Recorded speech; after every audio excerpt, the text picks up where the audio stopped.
नमस्कार, बहुत स्वागत आप सभी का। आप देख रहे हैं आपकी बात मध्य प्रदेश और मैं हूं अभिलाष मिश्रा। आज हम बात करेंगे दिग्विजय की जो तारीफ थी जो उन्होंने की थी आरएसएस या बीजेपी के संगठन की, वो उन पर इतनी भारी पड़ती दिख रही है कि पूरा का पूरा आलाकमान नाराज है। चर्चाओं का बाजार तो यहां तक गर्म हो गया कि कहने लगे कि क्या सिंधिया की तरह दिग्विजय सिंह भी अब रास्ता बना रहे हैं बीजेपी में जाने का। दिग्विजय सिंह ने स्पष्ट सफाई भी दी और कहा कि मैं हमेशा से बीजेपी विरोधी था और रहूंगा, लेकिन अगर किसी संगठन में कोई अच्छी बात है तो उसकी तारीफ कर देना यह कहां से गलत हो गया। पर कांग्रेस का आलाकमान यह मानने को तैयार नहीं। वो कह रहे हैं आरएसएस और बीजेपी में कुछ भी अच्छा नहीं है।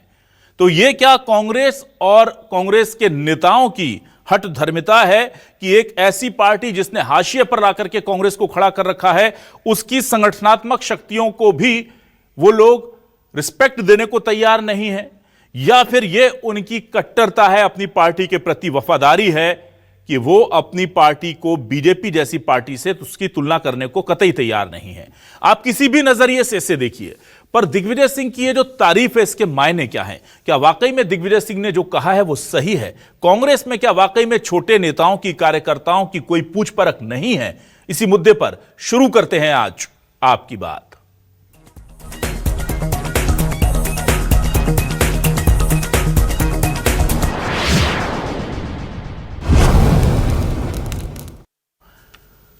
सबसे पहले आपको बता दें कि दिग्विजय सिंह ने दरअसल एक तस्वीर पोस्ट की थी और उस तस्वीर के नीचे यह लिख दिया था कि उस तस्वीर में अटल आडवाणी के पैरों के पास उस वक्त के बीजेपी के कार्यकर्ता नरेंद्र मोदी जो आज पीएम है वो बैठे हुए थे, और उन्होंने लिखा था कि ये बीजेपी में यह संभव है कि एक पैरों पर बैठा हुआ आदमी आगे चल के देश का प्रधानमंत्री बनता है या पार्टी का सर्वोच्च पद ग्रहण कर लेता है।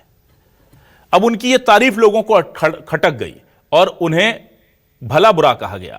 लेकिन दिग्विजय सिंह अपनी बात को किस तरह से पुख्ता कर रहे हैं, किस तरह से वो अपनी बात रख रहे हैं, और शशि थरूर जो लगभग इसी रास्ते पर है, उन्हें भी बीजेपी में आजकल बहुत अच्छाइयां दिख रही हैं। दोनों नेता क्या कहते हैं, सुनिए।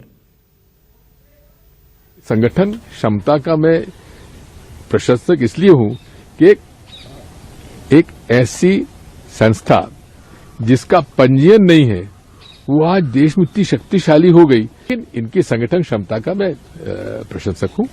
लेकिन क्या आपको संगठन की क्षमता कांग्रेस की कम दिखाई दे रही है अभी आज के दिनों में? देखिए, इतना मैं कह सकता हूं कि हमें इसमें सुधार की गुंजाइश है कि कांग्रेस पार्टी मूवमेंट की पार्टी तो है और रहना भी चाहिए, क्योंकि हर विषय को मूवमेंट बनाने के लिए, हमें माहौल बनाने के लिए कांग्रेस पार्टी इस मामले में होशियार है। अच्छी तरह से मूवमेंट बन सकता है, बनाते और बनता है, लेकिन उस मूवमेंट को वोटों में परिवर्तित करना, उसमें हम कमजोर हो जाते हैं। मैंने तारीफ की है संगठन की। मैं आरएसएस और मोदी जी का घोर विरोधी हूँ। चाहता हूं कि हमारे संगठन जरा सा मजबूत हो और हमारे संगठन के अंदर तो डिसिप्लिन होना ही चाहिए, तो लॉजिकल है। तो ये लेकिन दिग्विजय सिंह साहब उधर कांग्रेस के नेता आग बबूला हो गए हैं। निधि चतुर्वेदी हैं, वो सत्यव्रत चतुर्वेदी की बेटी हैं, कांग्रेस की नेत्री हैं, वो भी नाराज हैं। उधर भक्त चरण दास महंत जो हैं वो भी नाराज हैं। भक्त चरण दास क्या कह रहे हैं और उधर निधि चतुर्वेदी ने क्या जवाब कहा है दिग्विजय सिंह की इस प्रतिक्रिया को लेकर? एक बड़ा धड़ा है जो इस बात से बहुत नाराज है। दोनों ही कांग्रेस के नेताओं ने क्या कहा है, भक्त चरण दास और निधि चतुर्वेदी का बयान सुनिए। इस तरीके का गैर जिम्मेदाराना बयान अपनी पोस्ट पे डालना कार्यकर्ताओं को बहुत हतोत्साहित करता है। सार्वजनिक तरीके से एक पोस्ट डालना, उससे पार्टी और अन्य लोगों के बीच में जो मैसेज जाता है वो बहुत गलत मैसेज जाता है, जिसका मैं पुरजोर विरोध करती हूँ। अगर ऐसा दिग्विजय जी कर रहे हैं, मैं तो आदरणीय दिग्विजय जी कहता हूँ, उनको भी जरूरत क्या है? उनका सम्मान कब पार्टी करता है, उनको देश सम्मान करता है। दिग्विजय जी का अपने आप में महत्व है। उस दिग्विजय सिंह का गुरूर और विचारधारा और महत्व को वो कमजोर नहीं कर सकते हैं किसी सुविधा के लिए या कुछ बीजेपी में जाके बनने के लिए, तो सवाल नहीं उठता। तो मेरे ख्याल से थरूर जी को भी अपना रास्ता में रहना चाहिए, वरना थरूर जी को लोग नहीं मानेंगे। थरूर जी नहीं रहेंगे, ज्योतिरादित्य नहीं रहे। सवाल क्या है? अब सवाल उठ रहे हैं बड़े सवाल। देखते हैं आज के सवाल क्या है। आपके टेलीविजन स्क्रीन पर आज के सवाल हम लेकर आ रहे हैं। सवाल जो है वो ये है, दिग्विजय सिंह को आरएसएस बीजेपी संगठन आया पसंद। दिग्विजय सिंह के पोस्ट पर कांग्रेस नेता निधि चतुर्वेदी आग बबूला। आरएसएस की तारीफ, कार्यकर्ताओं का मनोबल तोड़ने वाला। बीजेपी से दिग्विजय सिंह को मिला खुला न्योता। कांग्रेस बोली दिग्विजय सिंह कांग्रेस की विचारधारा से नहीं करेंगे समझौता। दिग्विजय सिंह ने बीजेपी आरएसएस की तारीफ के क्या मायने? क्या सिंधिया के बाद दिग्विजय भी अब बीजेपी में जाएंगे? सवाल यह है, क्योंकि यूं ही तो कोई तारीफ नहीं कर रहे हैं दिग्विजय सिंह। वो संगठनात्मक शक्तियों के, उसके प्रारूप के दीवाने हैं ऐसा लगता है। हमारे साथ कुछ खास मेहमान जुड़ रहे हैं, सीधे रुक कर लेता हूं।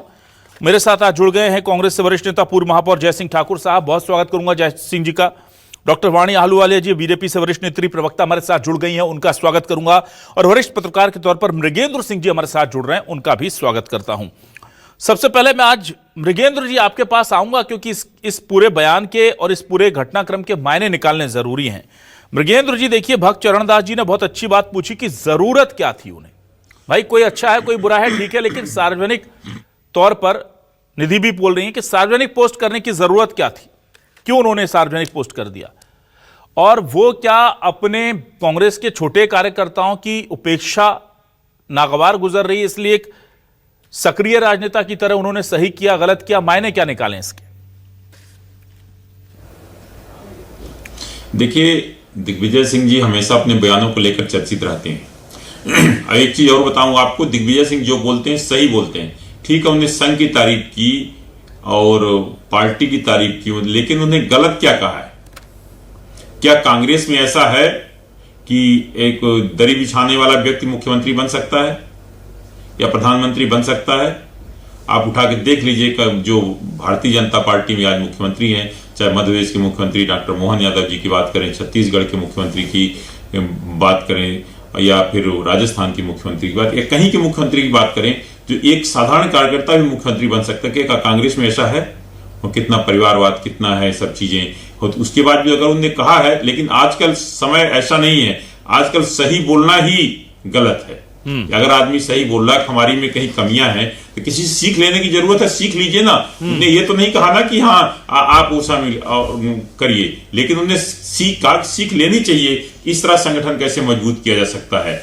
और रही बात भारतीय जनता पार्टी में जाने की, तो मुझे नहीं लगता दिग्विजय सिंह जी भारतीय जनता पार्टी में जाएंगे, और कल पहले भी स्पष्ट कर चुके हैं कि उनका कार्यकाल पूरा होने वाला है राज्यसभा में 2 साल, और बोले तीसरी बार वो राज्यसभा में नहीं जाएंगे। उन्होंने उदयपुर सम्मेलन का भी उल्लेख किया था, जिसमें कहा गया था कि हम मतलब कोई किसी भी व्यक्ति को राज्यसभा में 2 बार से अधिक नहीं भेजा जाएगा। तो मतलब वो राज्यसभा में जाने के लिए कि ऐसा ये भी एक अलग अलग चीजें उड़ रही कि दिग्विजय सिंह राज्यसभा में जाने के लिए अपनी योजना बना रहे हैं, तो ऐसा नहीं है। वो पहले ही स्पष्ट कर चुके हैं तीसरी बार राज्यसभा में नहीं जाएंगे। तो अगर सही चीज कोई भी आदमी, भाई हमारे में अगर कोई कमी है, भले हमारा घोर विरोधी है, लेकिन अगर वो अच्छा काम कर रहा है तो उसकी तारीफ करेंगे ना, उसे सीख लेनी चाहिए कि अगर हमें कमियां हैं तो हम दूर करें उससे सीख लेकर। ठीक है, मैं जयसिंह ठाकुर जी आपके पास आता हूं। जयसिंह ठाकुर जी देखिए, ये बात तो सबको पता है कि संगठन जो है आज की डेट में वो बहुत बड़ा है बीजेपी का कांग्रेस से। ये बात भी सबको पता है कि बीजेपी कांग्रेस से ज्यादा सफल है, और यह बात भी सभी को पता है कि बीजेपी में कौन सीएम बनेगा कौन पीएम बनेगा ये कोई प्रेडिक्ट नहीं कर सकता। तो अगर दिग्विजय सिंह जी ने यह बात बोली और संगठन की तरीके की काम करने के तरीके की तारीफ कर दी, तो उन्हें इस तरह से हाशिए पर क्यों लिया जा रहा है? सुनते हैं कि राहुल गांधी जी भी नाराज हैं, निधि चतुर्वेदी जी को आपने सुना, भक्त चरण दास जी को आपने सुना, तमाम लोग बहुत नाराज हैं उनसे, जबकि वो तो सही कर रहे हैं। एक बड़े वरिष्ठ नेता अपने परिवार को, अपने परिवार की कमियां नहीं बताएंगे तो क्या करेंगे? निश्चित रूप से दिग्विजय सिंह जी की मंशा इस तरह की कोई गलत मंशा नहीं थी। उन्होंने जो आरएसएस और बीजेपी और जो आरएसएस के जो अन्य संगठन हैं, उनके बहुत सारे संगठन चलते हैं, इन लोगों ने एक मिला जुला एक संगठन शक्ति इन्होंने बना रखी है, और उसी के कारण ये लगातार चुनाव में जीत रहे हैं।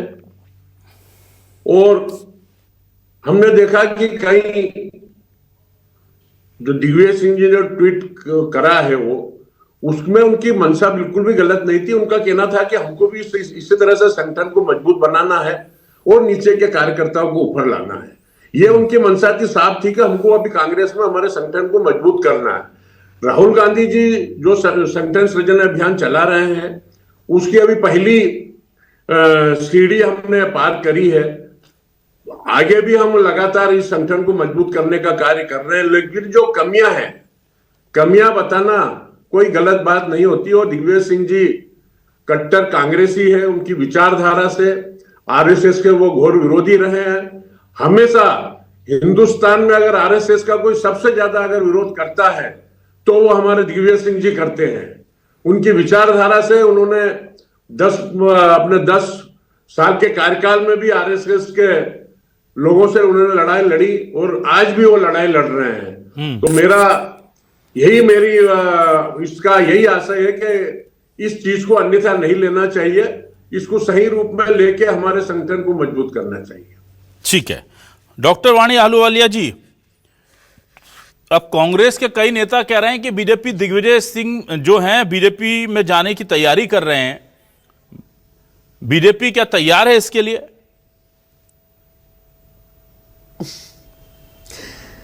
मैं सबसे पहले तो न्यूज़ 24 के श्रोताओं को नमस्कार करूंगी और मेरे साथ जो वरिष्ठ जन हैं आप सबको भी प्रणाम करती हूँ, शुभकामनाएं देती हूँ।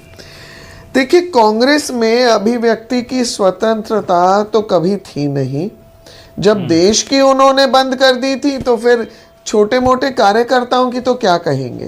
तो सत्य बोलना बिल्कुल वर्जित है कांग्रेस में, और इसीलिए आप इतना विरोध देख रहे हैं दिग्विजय सिंह के एक बयान पर, जो बयान सच दर्शाता है, कांग्रेस की अंदरूनी हालत दर्शाता है, कांग्रेस के गुटों और खेमों में बटी हुई राजनीति दर्शाता है। कांग्रेस का ये पहले मर्तबा तो है नहीं। आप याद करिए, जिसने आईना दिखाया है कांग्रेस में, जिसने कमियां उजागर की हैं, उसे बाहर का रास्ता दिखा दिया है, या उसे नोटिस दे दिया, या उसके ऊपर विरोध प्रकट किया है। तो ये बात तो बिल्कुल स्पष्ट है कि विचार और भाव प्रकट करने की स्वतंत्रता तो नहीं है कांग्रेस में, और इसीलिए दिग्विजय सिंह का इतना विरोध हो रहा है। बट ये भी स्पष्ट है कि बहुत सारे ऐसे कांग्रेसी विचारधारा, कांग्रेसी कार्यकर्ता जो संघ की जो शाखा होती है, शाखा पद्धति में सम्मिलित होते हैं और कुछ अच्छी बातें सुनकर जाते हैं, पर उनका मार्ग अलग है और भारतीय जनता पार्टी का मार्ग अलग है। ये एक वैचारिक मुझे लगता है दृष्टि से हमें समझना चाहिए। पर मैं ये भी बोलने में चूकूंगी नहीं कि राहुल गांधी के जो गुणात्मक संतुलन है वो बहुत कमजोर है। चाटुकारिता से परिपाक हैं इनके विचार, और जो गांधी परिवार की चाटुकारिता नहीं करता या उनकी कमजोरी दिखा देता है, या राहुल गांधी के नेतृत्व पर उंगली उठती है, तो कहीं ना कहीं वहां विरोध होता है। बट ये एक लोकतांत्रिक व्यवस्था नहीं है, ये इनकी पारिवारिक व्यवस्था है, जिसके कारण कांग्रेस पार्टी का सूर्य अस्त हो रहा है। ठीक है, चलिए मैं वापस आता हूं। मृगेंद्र जी, सवाल यह है कि अब इस स्थिति में दिग्विजय सिंह जो हैं वो अपने आप को कितना असहज पा रहे होंगे, क्योंकि ये बताया जा रहा है कि सीडब्ल्यूसी की बैठक में दिग्विजय सिंह जी के साथ कोई बहुत अच्छा सलूक या कोई बहुत खुश नजर नहीं आया राहुल गांधी, बल्कि बता रहे हैं कि काफी तल्खी भरे लहजे में उन्होंने कह दिया है कि आपने गलत किया है, और शायद यह भी इशारा दे दिया गया है कि इन्हें कोई बड़ा पद अब आने वाले वक्त में नहीं मिलेगा। ये अकेले नहीं है, उसमें शशि थरूर, दिग्विजय सिंह और अशोक गहलोत, ये 3 नेता हैं जिनसे बहुत नाराज है आलाकमान। इस तरह की खबरें आ रही हैं, क्या कहेंगे? देखिए, दिग्विजय सिंह जी असहज महसूस कर रहे हैं या नहीं, ये तो नहीं कह सकता, लेकिन ये है कि दिग्विजय सिंह जी जो बयान देते हैं, करते हैं, उस पर अडिग रहते हैं, वो पीछे नहीं हटते। ठीक है, पार्टी जो करना हो करे, पार्टी का निर्णय है। राहुल गांधी जी पार्टी के नेता हैं, जो करना चाहे करें, इनको बाहर करें, शशि थरूर को बाहर करें, और आपके राजस्थान के पूर्व मुख्यमंत्री गहलोत जी को बाहर करें, तो ये तो उनका निर्णय कर सकते हैं। लेकिन जो कांग्रेस की हालत हो रही है, मैं फिर बता रहा हूं, इसी कारण हो रही है कि जो भी प्रभावशाली या वरिष्ठ नेता हैं जिनका अपना खुद का वो है, वो लगातार कांग्रेस के हाशिए पर जा रहे हैं। मध्य प्रदेश में उठा के देख लीजिए, जो भी पावरफुल नेता हैं सब हाशिए पर चले गए हैं। उसका कारण है कि हर आदमी अपनी कुर्सी बचाने में लगा रहता है, उसको पार्टी से कोई मतलब नहीं, इसीलिए पार्टी की आज ये हालत है। और अगर इसी तरह हालत रही तो आप देखिएगा और मध्य प्रदेश में पार्टी की हालत क्या होने वाली है। आप पार्टी में पद किनको देते हैं? जो चम्मचगिरी करते हैं, लोगों के आगे पीछे घूमते हैं और जो बड़ी बड़ी गाड़ियों में आते हैं। कैसे पद मिलते हैं ये देखने, आप संगठन सृजनात्मक चला रहे हैं, देख लीजिए किनको किनको जिलाध्यक्ष आपने बनाया, देख लीजिए। आप जो पार्टी के प्रदेश पदाधिकारी हैं, विधायकों को आप छोड़ दीजिए, कुछ विधायकों को, बाकी ऐसे हैं जो पूछ लीजिए कभी पार्षद का चुनाव जीते हैं क्या, कभी सरपंच का चुनाव जीते हैं। लेकिन यहाँ वो बेचारा जो आज कार्यकर्ता 24 घंटे गांव में काम कर रहा पार्टी के लिए, उनको बताते हैं कैसे काम करना है, और वो कार्यकर्ता आकर यहाँ वरिष्ठ नेताओं से मिल नहीं सकता। क्या ऐसे में पार्टियां चलती हैं? पार्टी आप नीचे से ऊपर आती है, ऊपर से नीचे नहीं जाती है कि आप ऊपर थोप दो। बिल्कुल सही बात कही आपने। जयसिंह ठाकुर साहब, बीजेपी में हमें हर चुनाव में, हर मोर्चे पर हम देखते हैं कि ऐसे एक नहीं कई उदाहरण देखने को मिलते हैं। जब बैतूल में एक आदिवासी चेहरा खोजना था तो पता चला कि जब उनका नाम टिकट उनको दे दिया गया तो वो थे नहीं, उन्हें खोजा गया तो वो गांव में कहीं स्कूल में पढ़ाने गए थे और बाद में वो शख्स वहां से सांसद बन जाता है। जब चुनाव होते हैं तो वहां पर किसी चाय वाले को, किसी ठेला लगाने वाले को टिकट दे दिया जाता है। छत्तीसगढ़ में एक ऐसे शख्स को टिकट दे दिया जाता है जिसके बेटे की मृत्यु हो जाती है और पिता बिल्कुल किसी सुध-बुध में नहीं होता, लेकिन उससे टिकट दे दिया जाता है। तो यह बात तो सही है कि बीजेपी अपने कार्यकर्ताओं को उनका पारिश्रमिक बहुत सम्मान के तौर पर देती है और यह चीजें हमें कांग्रेस में देखने को कम मिलती है। अब अगर यह बात दिग्विजय सिंह कह रहे हैं, उस पर इस तरह की प्रतिक्रिया आना, तो यह तो एक तरह से सीधे सीधे इमरजेंसी लगाना हो गया कि भाई अपने संगठन सबसे बुरे दौर में है, लेकिन फिर भी यह मत कहो कि हमारा संगठन में कुछ कमियां हैं, हम कुछ बेहतर कर सकते हैं। वो तो ये भी नहीं बोल रहे कमी, वो कह रहे हैं हम बेहतर उनसे सीख सकते हैं। तो उस पर भी आप अगर नाराजगी जताएंगे तो फिर संगठन को कहां ले जाएंगे? देखिए, आपने बात करी कि बीजेपी के कहीं चाय वालों को टिकट दे दिया, तो ऐसे कांग्रेस में भी अनेकों उदाहरण है जी। आप अशोक गहलोत को देख लीजिए। अशोक गहलोत एक जादूगर, उनका पिताजी वो जो छोटे मोटे जो राजस्थान में जादू दिखाते हैं, उस परिवार से वो आज वो कहां पर है?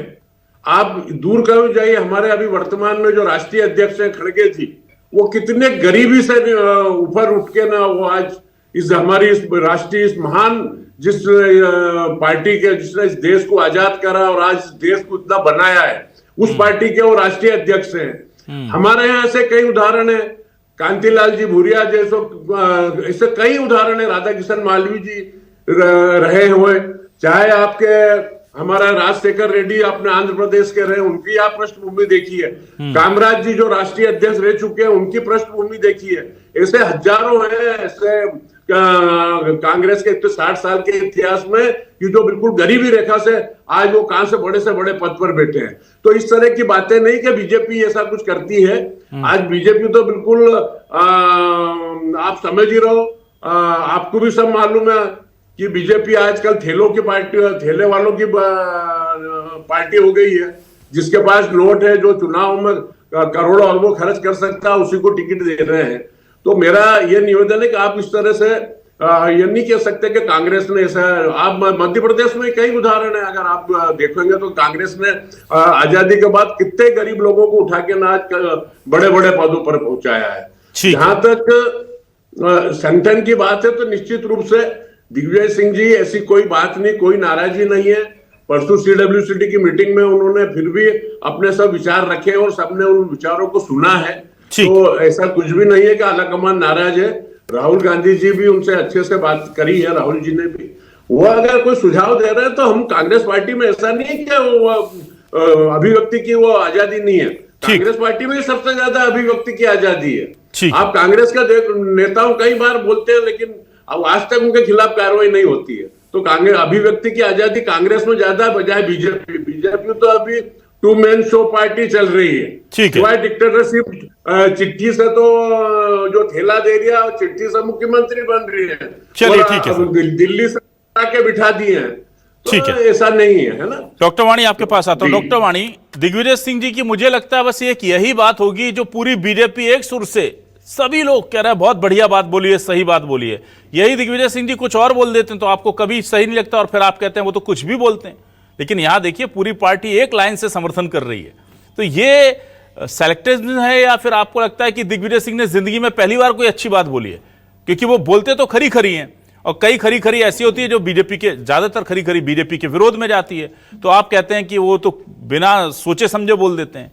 आज पूरी पार्टी उनके बयान के साथ खड़ी है। मैं सबसे पहले तो कुछ ऐसा, मैं आपको कुछ पहले एक और विषय पर आपका ध्यान आकर्षित करना चाहती हूँ कि 100 वर्षों की यात्रा आप देख लीजिए। कांग्रेस पार्टी जो ह्यूम की बनाई हुई यानी अंग्रेजों के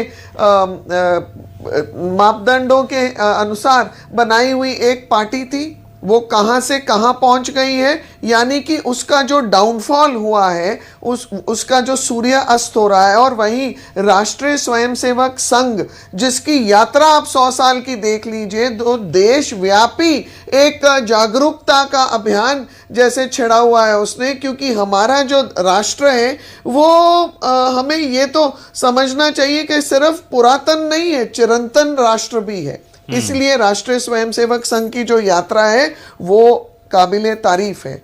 और अब मैं बात करूंगी दिग्विजय सिंह के इस बयान के ऊपर जो हमको काफी रिएक्शंस आ रहे हैं। तो आप मध्य प्रदेश में कांग्रेस की हालात देख लीजिए, गुटों में और खेमों में बटी हुई है। अभी 4 दिन नहीं हुए कि मुकेश नायक जी जो बहुत वरिष्ठ एक नेता है कांग्रेस के, उन्होंने त्याग पत्र लिखा, उसमें मजबूरी में लिखा है कि मैं चाहता हूं कि युवा लोग सामने आए। पर हुआ क्या था, उसकी पृष्ठभूमि क्या थी और किन कारणों से उन्हें त्याग पत्र देना पड़ा, वो मीडिया के प्रभारी थे। तो ये बहुत स्पष्ट होता है कि कहीं एक विचारधारा इनको संतुलित नहीं करती, आपस में ही ये लड़ते हैं और अपना वर्चस्व कायम करने के लिए ये एक दूसरे को काटने और तोड़ने के लिए कुछ ना कुछ कृत्य करते रहते हैं। तो कहीं ना कहीं मुझे ऐसे लगता है बयान का आधार भी इसकी फ्रस्ट्रेशन है, क्योंकि इन सब जहां क्षति पहुंचती है राष्ट्रीय एक पार्टी को, वहां पर मनोबल भी खराब होता है छोटे कार्यकर्ताओं का। और मुझे लगता है कि राहुल गांधी में क्षमता नहीं है कि वो इस विचारधारा के ऊपर आंकलन करे, इस पर उचित कदम उठाए। और इसलिए देखिए यहां पर भी एक और मतभेद की कहानी है। ठीक है मृगेंद्र जी, लास्ट में फाइनल में आपसे एक छोटा सा कमेंट लेना चाहता हूं।